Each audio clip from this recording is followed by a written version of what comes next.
Merci, Père Marinko, pour cet appel, pour cette confiance, pour pouvoir réfléchir sur la parole de Dieu aujourd'hui.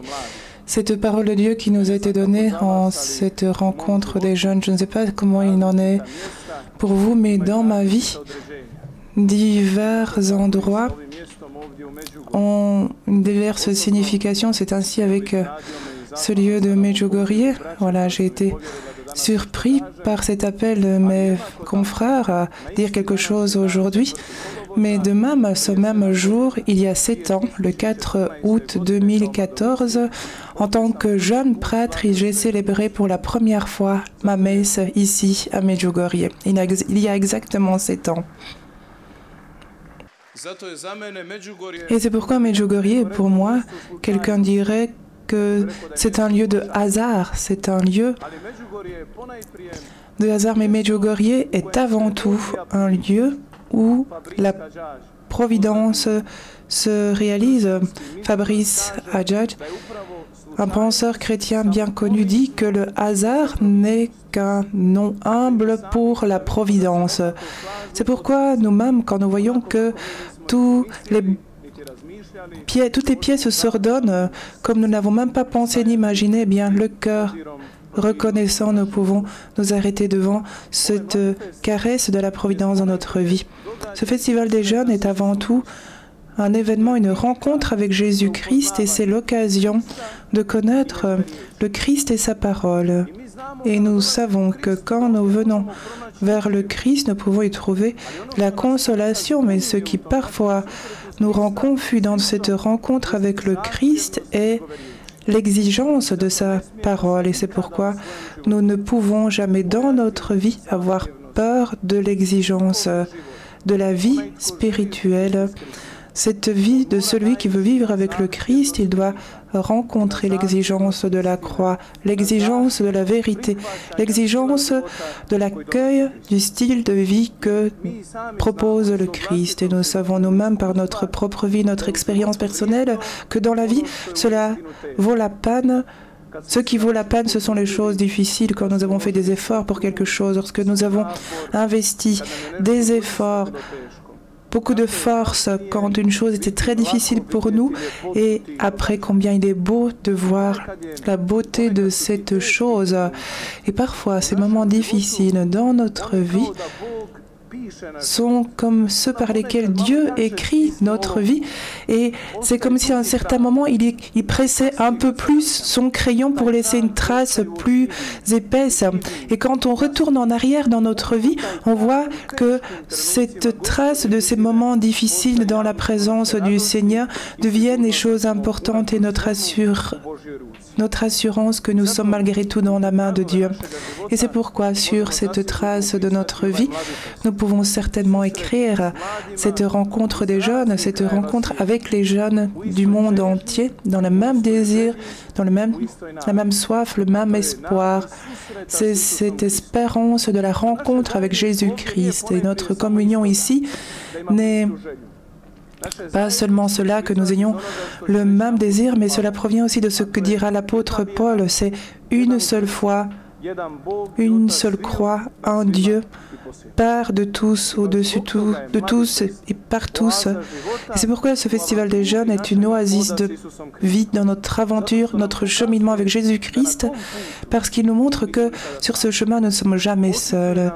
Il nous montre que nous avons la force de la communion dans la foi. Et c'est pourquoi, pour chacune de nos aventures, il faut avoir le courage.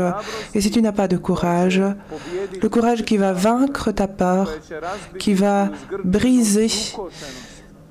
tes crampes, tes moments où tu es tendu, eh bien alors, tu n'auras certainement pas le courage d'aller de l'avant et de vivre cette aventure. Votre présence ici, aujourd'hui, témoigne de votre courage, mais de la même manière, elle témoigne aussi de votre fragilité, car tout d'abord, il y a le courage parce que vous désirez des dons suprêmes, mais la fragilité parce que nous savons que nous ne pouvons le faire sans Jésus-Christ, car lui-même dira dans l'évangile de Jean que sans moi, dit-il, vous ne pouvez rien faire. Et c'est pourquoi nous sommes ici au Festival des Jeunes, tout d'abord pour être comme Marie, disciples de Jésus-Christ. Nous sommes des personnes qui, consciemment, librement et avec responsabilité, commencent cette aventure de communion avec Jésus-Christ. Lorsque j'ai réfléchi sur ce que j'allais dire pendant cette catéchèse, eh bien, il est certain que la chose la plus fondamentale est la devise de ce festival qui vient de l'évangile de Matthieu, qui est « Que dois-je faire de bien ?» Et c'est une rencontre spécifique dans l'évangile de Matthieu, qui est un peu insolite. Elle ne l'est pas par les personnes qui sont présentes lors de cette rencontre avec Jésus, car Jésus a certainement rencontré de nombreuses personnes. Nous venons d'entendre dans la prière d'introduction de l'évangile de Matthieu que dans la région de Tyr et de Sidon, il a rencontré des païens. Mais ce qui est intéressant à voir dans ce texte évangélique, c'est que les faits que nous avons appris de voir dans la rencontre de Jésus avec les hommes n'est pas présent ici. C'est comme si Jésus avait vécu un échec. Donc ce jeune homme riche, qui avait un grand désir, a échoué. Que s'est-il passé? Nous avons entendu les jours précédents dans les catéchèses. Nous avons eu cette grâce d'en entendre parler très souvent, mais nous allons encore nous arrêter sur ce texte qui nous parle de cette rencontre. Lorsque nous écoutons la parole du Seigneur, c'est un grand danger, c'est de l'écouter avec habitude.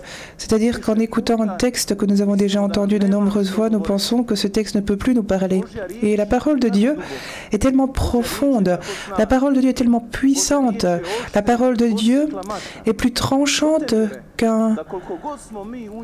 qu'une épée à double tranchant. Et autant nous la regardons, eh bien, c'est toujours une source de nouveauté.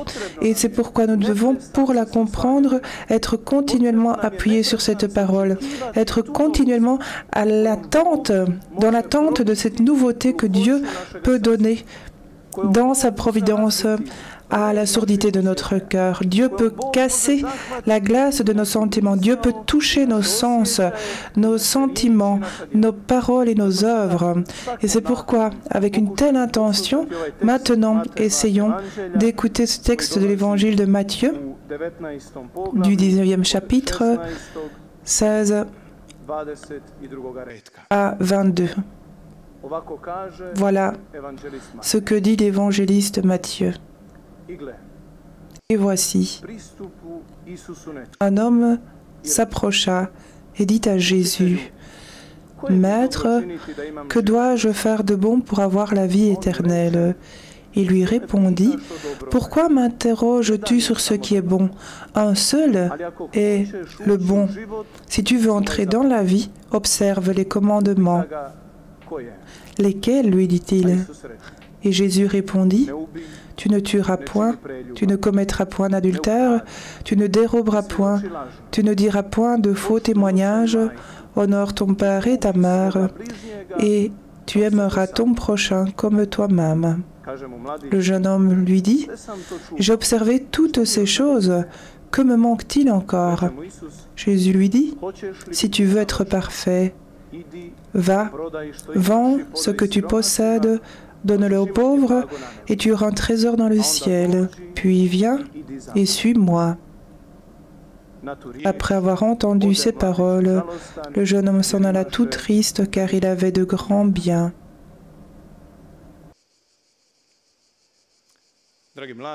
Chers jeunes, chers frères et sœurs, en ce jeune homme, nous pouvons nous reconnaître nous-mêmes. La jeunesse est le temps des choix.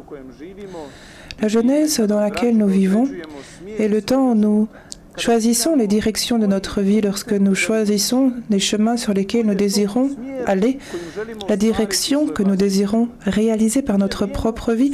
Et c'est un temps où toutes les directions sont possibles. Nous pouvons choisir le chemin de la joie, le chemin de l'échec, le chemin de la dépendance, le chemin d'une vie comblée. Nous pouvons choisir le chemin de la vie consacrée, du mariage, de la communion avec d'autres frères et sœurs dans la vie religieuse. Donc, la jeunesse est un temps de choix, un temps où nous nous trouvons à des croisements, et c'est pourquoi il est normal que dans ce temps de la jeunesse, beaucoup de questions naissent en nous. Heureux sommes-nous si, au temps de notre jeunesse, des questions naissent en nous, si elles sont abondantes. C'est un premier signe que nous sommes en bonne santé. Si tu as des questions, si tu es jeune, c'est un signe que tu es en bonne santé. Donc ce qui est important et ce que le pape François nous dit dans son encyclique Christus Vivit, il dit la vraie joie, c'est avoir un cœur capable d'aimer. Parce que le cœur qui est capable d'aimer est aussi capable de poser les bonnes questions. Le cœur qui s'est endurci à cause de diverses choses dans la vie du péché, de la pauvreté ou d'autres raisons devient un cœur qui est sourd, mais le cœur qui est sincère, le cœur qui est capable d'aimer est un cœur qui est capable aussi de poser de nombreuses questions. Et je dirais qu'en ces questions que les jeunes se posent aujourd'hui, les jeunes savent très souvent compliquer leur vie. C'est comme si leurs questions s'emmêlaient. Ils posent des questions comme si ils ne trouvaient nulle part de réponse et leur vie devient compliquée dans le fait qu'ils ne réussissent pas à résoudre un problème. La vie, quand même, n'est pas seulement la pensée, ce ne sont pas seulement des paroles et questions. Et c'est pourquoi dans la vie, il ne faut pas beaucoup réfléchir, il faut vivre la vie. Et très souvent, dans mon travail avec les jeunes, quand ces questions s'en mêlent, je dis, mais cesse de réfléchir, prends une décision. Le pire qu'il puisse arriver aux jeunes dans cet état de réflexion est qu'ils tombent dans le dilemme, dans le doute. La vie, dans le doute, est une chose dangereuse dans la vie des jeunes. Le doute, les dilemmes, les manques de décision au croisement est souvent un terrain fécond pour le diable. De tels moments, le diable s'est ôté la joie. De tels moments, le diable s'est volé le bonheur. Et dans l'histoire du salut, très souvent, nous entendons Dieu parler aux jeunes et aux vieux en disant « Va, mets-toi en route, commence à faire quelque chose. » Dieu attend de nous que nous soyons en mouvement et non pas que nous nous enterrions dans notre sécurité. C'est pourquoi nous-mêmes, incités par sa parole, nous sommes appelés à faire un choix mûr, mature, et non pas continuellement douter, hésiter. Donc l'hésitation est une caractéristique de la tiédeur, et la tiédeur apparaît parce que nous ne sommes pas matures. Donc celui qui continuellement hésite, doute, ne sait que faire dans sa vie, en fait, c'est seulement son manque de maturité qui ressort à la surface. Et donc cette hésitation qui continuellement est dans une réflexion et un manque de prise de décision peut nous faire tomber dans un autre danger pendant la jeunesse, c'est que le jeune tombe dans le désespoir. Après la réflexion, après l'hésitation, on tombe facilement dans le désespoir. En remettant plus tard les décisions, alors le désespoir devient l'identité de notre vie. Et alors, l'être humain, lorsqu'il se trouve à un croisement, imaginez que vous vous trouvez à un croisement de grands axes routiers. Et si vous restez là longtemps, eh bien, quelque chose va t'écraser. Une voiture, un autobus, un camion, quelque chose va t'écraser. C'est inévitable. C'est pourquoi il est nécessaire de faire un choix, de choisir une direction, mais un choix de direction incité par la parole de Dieu et par sa vérité. Et donc, il est visible que ce jeune de l'Évangile s'est trouvé dans une telle situation. Il veut gagner, hériter de la vie éternelle, il veut vivre éternellement, et c'est pourquoi la question qui lui vient est quel chemin prendre, comment le réaliser, quel chemin choisir pour atteindre le salut. La logique qui répond par l'œuvre, ce sont les bonnes œuvres, selon lui, parce que il demande à Jésus, « Maître, quel bien dois-je faire? Que dois-je faire de bon ?» Donc il sait que c'est par le bien qu'il peut avoir la vie éternelle. Et c'est pourquoi il le demande. Dans notre vie, quand nous nous trouvons personnellement dans des doutes, il est important d'aller vers le Maître, car sans le Maître, nous ne pouvons pas former correctement notre vie. Nous ne pouvons pas comprendre notre vie. Mais les maîtres ne sont pas seulement des gens qui ont une connaissance, les maîtres sont particulièrement des personnes qui ont une expérience.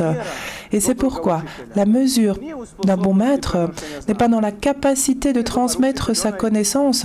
Un bon maître n'est pas celui qui, avec grande facilité, peut transmettre une connaissance qu'il a acquise, mais le maître est celui qui donne sa vie pour ses disciples, pour ses élèves. Et c'est pourquoi une des plus grandes caractéristiques que le Christ avait, c'est qu'il est maître. Et il l'a manifesté de la meilleure manière par la croix. C'est la chair de l'amour. Et c'est là que nous apprenons à aimer.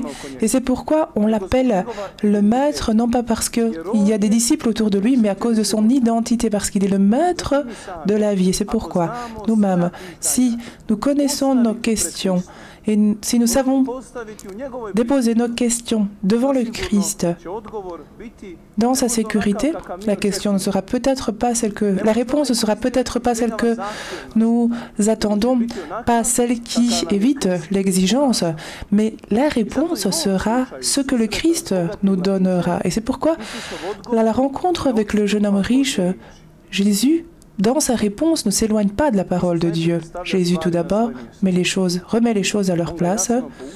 Il lui dit clairement que dans la question par rapport à faire le bien, se cache la question de celui qui est bon, Dieu. Et Jésus dit, il y en a un seul qui soit bon. Qu'est-ce que cela signifie? Jésus, par cela, continue son service de maître. Il s'appuie sur les 3 premières paroles que le peuple israélite a reçues lorsqu'il a commencé à cheminer avec Dieu. Ce sont les 3 premiers commandements. Quand Jésus dit « un seul est bon », il veut dire à ce jeune homme qu'il est important d'avoir un ordre dans les priorités de sa vie. Les priorités témoignent toujours de l'intensité de notre amour. Celui que tu aimes plus, tu le mets en haut de l'échelle de tes priorités. Et tu trouveras toujours du temps pour celui que tu aimes. Si tu ne l'aimes pas, alors tu trouveras une justification. Vous savez comment nous sommes, nous les hommes. Si tu as un ami, une personne qui est chère dans ta vie,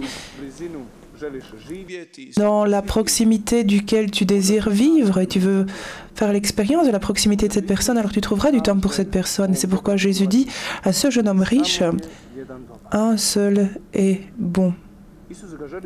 Jésus, donc, veut qu'il soit conscient, qu'il commence à être conscient de ces 3 premiers commandements, mais aussi de cette vérité que Dieu fait dans l'histoire du salut très souvent, c'est que Dieu est capable du chaos de créer le cosmos. Du désordre, Dieu seul est capable de créer l'ordre. Et c'est pourquoi, si nous désirons hériter de la vie éternelle, nous devons tout d'abord permettre au Seigneur d'être celui qui va ordonner notre vie. Que Dieu ordonne les choses en les mettant là où elles doivent être. Et si cela n'a pas lieu, nous ne vivrons jamais une vie comblée. De l'autre côté, cette parole signifie que dans la parole du Seigneur, car il est bon, nous pouvons trouver le chemin de bonté. Souvenons-nous seulement quand le Seigneur, dans le livre de l'Exode, a donné à son peuple ces 10 paroles, le décalogue, les 10 commandements. Il leur donne les commandements afin que par les commandements, ils entrent dans la vie. Dieu leur donne des commandements afin qu'ils permettent à Dieu de pénétrer au profond de leur vie. Et plus tard, lorsque le peuple israélite va traverser diverses épreuves, particulièrement quand il était en exil, quand il était esclave, quand il était persécuté, attaqué, lorsqu'il a vécu une grande souffrance.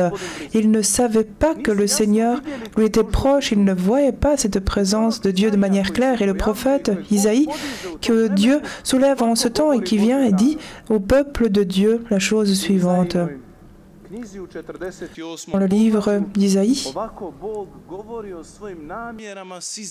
48, voilà ce que Dieu dit à son peuple.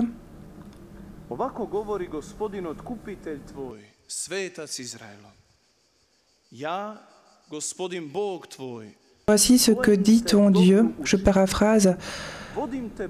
Je te dirige sur le chemin sur lequel tu dois être. Si tu avais gardé mes commandements, ton bonheur serait comme un fleuve et ta justice serait comme les vagues de la mer. Ta descendance serait comme le sable. Jamais ton nom ne serait effacé devant toi ni écrasé. Dieu, en des situations difficiles du peuple israélite, lui remémore les commandements. Pourquoi? Eh bien, il désire lui dire « Je t'apprends ton bien ». Je t'apprends ton bien, et ces paroles sont le refrain de l'histoire du salut. Je t'apprends ton bien. Et ça, c'est ce qui est commun à tous les commandements de Dieu. Si nous désirons cheminer sur un chemin de bonté, d'amour, de charité, c'est un chemin des commandements. Et tout ce que Dieu exprime, tout ce qu'il dit, tout ce qu'il fait dans l'histoire du salut, il le fait pour nous enseigner le bien. Et d'un autre côté, pour nous faire entrer aussi dans le mystère de la bonté. Et c'est pourquoi Jésus dit à ce jeune homme qu'en gardant les commandements, il entre dans la vie. Jésus va citer patiemment les commandements. Nous avons entendu les commandements qu'il citait. Et ce jeune homme les connaissait certainement, et ce jeune homme dit à Jésus à un certain moment, « Mais j'ai gardé tout cela jusqu'à ce jour. Que dois-je encore faire? Où est le problème? Que peut-il arriver dans notre vie si vraiment nous nous efforçons de vivre selon les commandements de Dieu, si nous nous efforçons de vivre ce que le Seigneur dit et à nouveau nous ne sommes pas satisfaits de notre vie? Que nous arrive-t-il alors? N'est-ce pas ce qu'a expérimenté ce jeune homme? C'est comme s'il était un peu déçu de cette parole du Seigneur. Comment est-ce possible? Si nous gardons les commandements et que nous sommes conscients à nouveau que quelque chose nous manque, pourquoi notre vie, selon les commandements de Dieu, demeure une vie vide qui n'est pas comblée? Comment est-ce possible? Eh bien, très souvent, nous-mêmes, nous pouvons faire l'expérience et vivre ce que Paul a dit, et lui dit quelque part lorsque il oppose la loi à l'esprit de la vie, il dit ceci. Je paraphrase, « Dieu nous rend capables pour servir une nouvelle alliance, non pas la lettre, mais l'esprit, parce que la lettre tue et l'esprit fait vivre. » Que veut-il dire? Tout d'abord, il veut nous dire que si nous désirons avoir une vie comblée dans le service et la réalisation des commandements de Dieu, ils doivent tout d'abord être pour nous le fruit d'une rencontre avec Dieu. Si nous essayons de vivre les commandements de Dieu sans amour et sans charité et sans rencontre avec Dieu, eh bien, ils deviennent pour nous de la violence. La violence. Dieu désire que nous reconnaissions la bonté dans sa parole, mais si nous ne rencontrons pas Dieu, si nous ne faisons pas l'expérience de la grâce de son amour, alors nous ne pourrons pas savoir comment réaliser en plénitude cette communion de vie, comment vivre totalement en étant comblé? Comment vivre pleinement en étant comblé? Quelle est la réponse? C'est le Christ qui nous le donnera dans ce que nous allons entendre après un chant. Chers jeunes,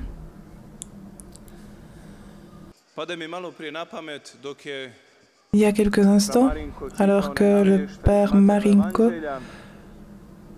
lisait l'évangile de Matthieu, ce qui m'est passé par la tête, c'est que là où commence ce texte de l'évangile de Matthieu, il est écrit « Jésus s'est retiré dans la région de Tyr et de Sidon ». Vraiment, ce festival des jeunes, c'est une retraite, nous nous retirons. Mais cela ne doit pas être un lieu où nous nous rendons. Donc le fait que Jésus se retire dans l'isolement, dans la solitude, cela ne veut pas dire qu'il se retire de sa mission, de ce que son Père attendait de lui. Cela ne signifie pas qu'il va commencer à éviter tout et tout le monde et à vivre une vie où tout est selon sa volonté. Mais vraiment, à cause de cela, il avait besoin d'annoncer la vérité, même, et qu'on l'accepte ou non. En revenant à ce texte de Matthieu, donc où se trouve la devise de notre rencontre, que dois-je faire de bien? Matthieu dit de ce jeune homme à 2 fois, il parle de ce jeune homme, il dit le jeune homme riche, et ensuite il dit qu'il avait beaucoup de biens. Mais quels sont ces biens? Quel est ce bien qu'avait ce jeune homme qui le rendait riche? On peut certainement ici penser que cela est une grosse somme d'argent. Il avait peut-être des biens immobiliers, peut-être que ses parents étaient des commerçants riches. En tout cas, nous savons qu'il avait beaucoup de biens. Mais nous savons de même qu'aujourd'hui, comme toujours, il y a diverses richesses. Aujourd'hui, il y a tant de personnes qui courent pour avoir le plus de 0. Donc, avant la virgule, sur leur compte en banque, ceux qui sont prêts à avoir beaucoup de biens, une vie légère, ils sont prêts pour cela, vendre tout. Vendre tout pour avoir de l'argent, pour avoir une certaine sécurité matérielle. Et cela nous amène à la question: quel est le système de valeurs de l'homme d'aujourd'hui? Quelles sont les priorités de notre vie aujourd'hui, ce dont nous venons de parler? Qu'est-ce qui détermine notre amour? Et une des plus grandes priorités, la raison pour laquelle beaucoup de personnes viennent près de Dieu, eh bien, c'est la santé. Lorsque je vais visiter les familles pour les bénir, je rencontre des personnes qui me disent « mais que l'on ait la santé, tout le reste est facile. » Mais ce jeune homme de l'Évangile, sans doute, avait une bonne santé, il n'était pas malade. Et donc, il n'était pas malade. La santé, donc, peut devenir aussi notre vraie richesse. Tant de personnes se sont appauvries eux-mêmes et leurs proches afin de pouvoir revenir, au moins de manière temporaire, à une bonne santé. Tant de personnes qui veulent mettre de côté la pensée de la mort, juste pour être en bonne santé, pour être droit. Beaucoup de personnes qui ont beaucoup de biens aujourd'hui sont quand même vides. J'ai un ami qui fait du sport. Il est déjà au sommet du football mondial et par donc ce jeu, il s'est assuré une certaine sécurité matérielle et il peut s'acheter tout ce qu'il désire, mais une fois, il a dit qu'il avait désiré s'acheter un appartement dans la ville où il avait passé sa jeunesse et cela lui donnait une grande joie. Chercher cet appartement, rechercher où il pouvait trouver la meilleure proposition et il s'est réjoui aussi lors du moment de l'achat de l'appartement. Tout cela lui donnait une soi-disant joie et il se réjouissait de tout cela et puis il me dit, en tous ces moments, le soir du même jour où il a acheté cet appartement et s'est vraiment réjoui, il s'est assis sur son fauteuil et a senti un profond vide intérieur. Malgré tout ce qu'il avait et le fait qu'il pouvait s'acheter tout ce qu'il désirait, il se sent totalement vide. Donc, en nous les hommes, il y a des profondeurs inaccessibles, il y a des choses en nous que l'on ne peut mettre en parole. Il y a en nous ce vide qui respire d'une soif et d'un besoin de Dieu. Et c'est pourquoi il est important d'être conscient de même de notre propre vide, car la sainteté, ce n'est pas la plénitude dont nous nous remplissons nous-mêmes. Ce n'est pas une plénitude que nous atteignons par nos propres actes. Ce n'est pas ça la sainteté. La sainteté, et nous le voyons, nous le remarquons dans la vie des personnes qui sont saintes, c'est la conscience de ce vide que Dieu remplit. Donc, je commence à vivre une vie sainte au moment où je connais que je suis vide et que j'ai besoin du Seigneur. Les grands biens ne sont pas seulement les biens matériaux, les biens matériels. Cela peut être aussi mon propre orgueil à cause du fait que je ne tombe pas dans les vices. Nous avons entendu de ce jeune homme qu'il gardait tous les commandements. Il le dit lui-même, j'ai gardé tout cela. Mon bien peut devenir aussi ma piété. Mon bien, ma propriété peut devenir aussi ma perception et l'image de moi-même comme un homme satisfait qui s'efforce de garder les commandements de Dieu. Mais lorsque je me retrouve seul avec moi-même, je me sens à nouveau vide. Extérieurement, je semble être parfait. Je m'efforce dans ma communauté de prière. J'investis beaucoup d'efforts en ma famille et régulièrement, je réalise toutes mes responsabilités. Par rapport à mes responsabilités professionnelles, mes responsabilités d'étudiant, je suis capable, mais je me sens vide. Et c'est comme si ma plus grande richesse, c'était moi-même. Il y a un refrain d'un chant qui est « Fermé comme un livre, ma propre préoccupation. Je suis ma propre préoccupation éternelle. » Donc, fermé sur moi-même comme un chien qui court après sa queue. Il se fatigue, il se surcharge, mais il ne bouge pas, il tourne sur lui-même. Et c'est pourquoi il est important. Dans notre cheminement vers le Christ, nous devons découvrir les choses qui m'ôtent notre liberté. Ma richesse peut me voler ma liberté. C'est pourquoi les richesses sont très souvent liées à la sécurité. De nombreuses choses qui me donnent une soi-disant sécurité sont des choses qui en fait nous volent notre liberté, font de nous des esclaves, des personnes qui sont bloquées, attachées. Celui qui est prêt à perdre sa liberté afin de garder sa sécurité ne mérite ni l'un ni l'autre. Nous ne pouvons permettre que notre sécurité, nos attachements, nos liens deviennent ce pourquoi nous allons sacrifier notre propre liberté. Le Christ recherche des gens libres, des gens qui sont prêts à tout lâcher, à lâcher toute richesse, même leurs propres talents pour lesquels nous pensons qu'ils sont très important, il demande aussi cela, car ce que nous mettons librement au service de l'Évangile devient une chose bénie. Donc, seule la voix de l'Évangile qui peut retentir dans notre vie laisse une trace éternelle. Tout le reste s'effondre, va dans le néant.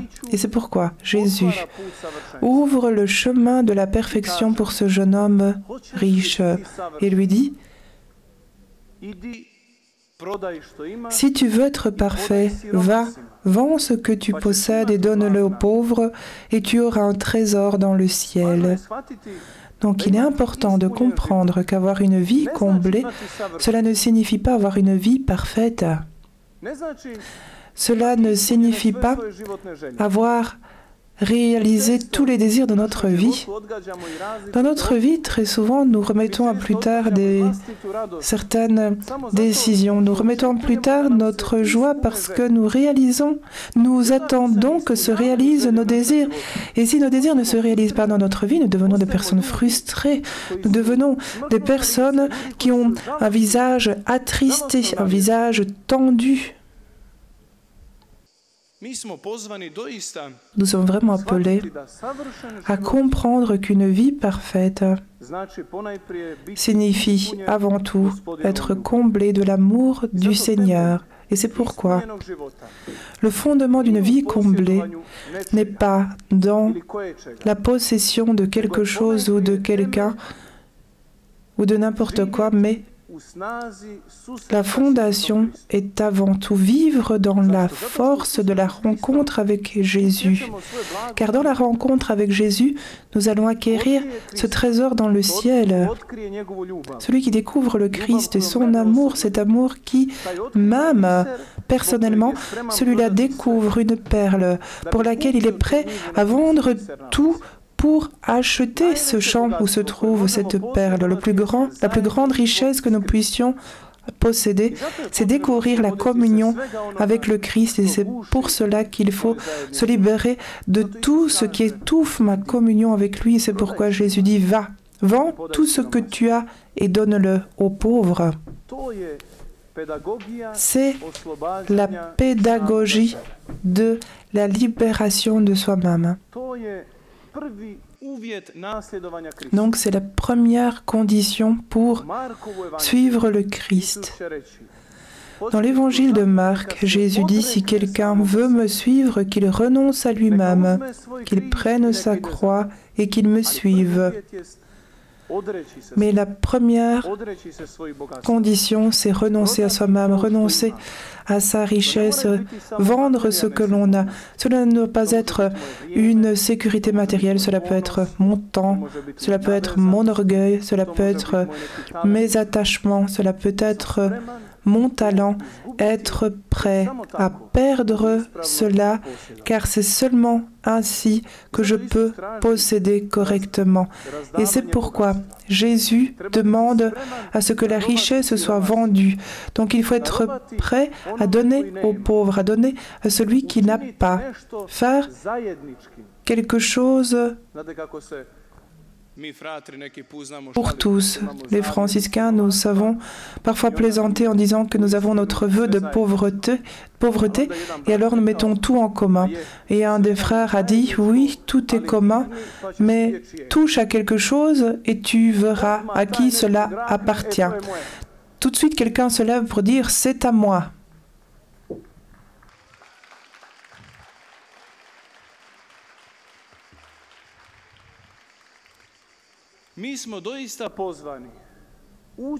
Vraiment, nous sommes appelés à entrer dans cet effort de transformation que le moi devienne nous, permettre à Dieu de former. Et où est-ce que cela a lieu dans notre vie? Eh bien, c'est la logique de toute célébration eucharistique. Chaque rencontre sacramentale avec le Christ, où nous nous transformons notre vie personnelle en la vie de l'Église. Et c'est pourquoi la célébration liturgique est un espace d'œuvre directe de Dieu. C'est rendre présent l'œuvre de salut du Christ. Ce qui a autrefois eu lieu dans l'histoire se réalise dans les sacrements avec la même efficacité, la même puissance et la même force. C'est pourquoi, dans la liturgie, nous savons, nous, où est notre trésor. Jésus a dit, « Là où est ton trésor, là sera aussi ton cœur. » Et c'est pourquoi, dans la liturgie, dans l'Église, avant d'invoquer l'Esprit Saint sur les dons que nous présentons sur l'autel, nous disons « Élevons notre cœur » et le peuple répond « Nous l'avons près du Seigneur. » Nous confessons que notre cœur est auprès du Seigneur. Donc, confesser cela, cela signifie faire vivre la parole et puis, viens et suis-moi. Frères et sœurs, chers jeunes, c'est l'aventure de la vie à la suite de Jésus, notre vie, et tout d'abord en la vie de celui que nous suivons. Tout d'abord, en nous-mêmes parle celui derrière lequel nous sommes prêts à aller. Si tu cours pour l'argent, cela parle de toi. Si tu cours pour les plaisirs, cela parle de toi. Si tu cours derrière le Christ, cela parle de toi. C'est pourquoi notre imitation du Christ montre le but de notre cheminement. Notre cheminement montre la direction sur laquelle il faut aller, le moyen qu'il faut faire, car les œuvres sont toujours le reflet de celui que nous suivons. C'est pourquoi la réponse à la question de ce jeune homme, la réponse de cette devise de ce festival des jeunes, que dois-je faire de bon, nous la trouvons dans la parole de Jésus, viens et suis-moi. Parce que la vie chrétienne, maintenant, je vais m'efforcer d'être de plus en plus meilleur. Je vais m'efforcer d'aller au-delà de moi-même des milliers de fois. Et je vais grandir dans une perfection morale. Et très souvent, je grandis à mes propres yeux. Jésus n'est pas venu appeler les justes. Il est venu appeler les pécheurs à la conversion. Et c'est pourquoi la vie chrétienne n'est pas tout d'abord une lutte contre le péché.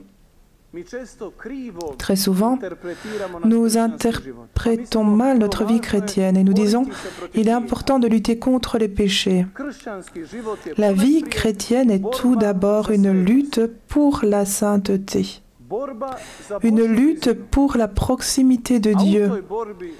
Et dans cette lutte pour la proximité de Dieu, nous devons affronter aussi nos péchés, nos faiblesses.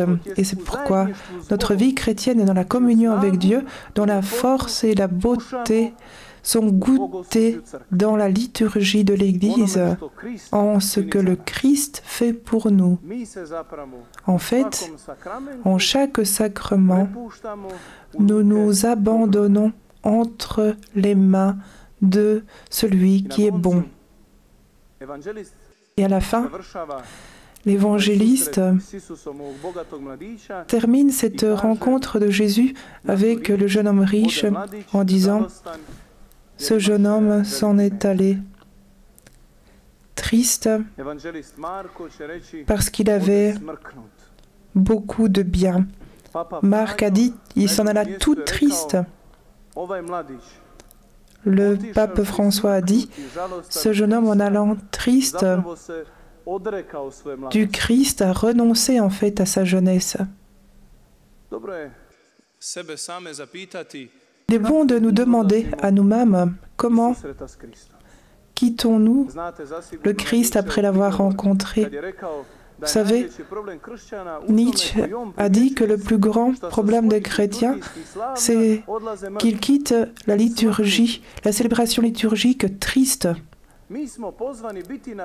Sans être joyeux, nous sommes appelés d'être ceux qui annoncent la bonne nouvelle. Et l'annonce est tout d'abord visible sur notre visage joyeux. Et c'est pourquoi il est nécessaire de nous vider de nous-mêmes pour nous combler du Christ. C'est pourquoi il est nécessaire d'être similaire au Christ. Et dans le terme croate, pour être similaire, il y a le terme visage. Donc que mon visage devienne plus similaire au visage du Christ, que sur mon visage, dans ma vie, dans mon imitation du Christ, les autres puissent aussi reconnaître le Christ. Et c'est cette mission qui nous a été donnée. Et c'est alors seulement que nous pourrons vivre une vie joyeuse, une vie luxueuse. Et alors nous pourrons voir que la jeunesse n'est pas seulement une histoire d'années. Il y a des personnes qui sont assises parmi vous, on ne dirait pas qu'elles sont jeunes, mais la jeunesse n'est pas une histoire d'âge. C'est une histoire de conscience et de fraîcheur du cœur. Et c'est pourquoi que ce festival des jeunes nous apprenne à vivre dans cette imitation continuelle du Christ notre Seigneur et que le Seigneur permette que, libérés de tous nos poids, de nos fardeaux, de nos richesses, dans nos faiblesses, dans notre fragilité et dans nos plaies, nous puissions célébrer avec joie son amour et sa bonté.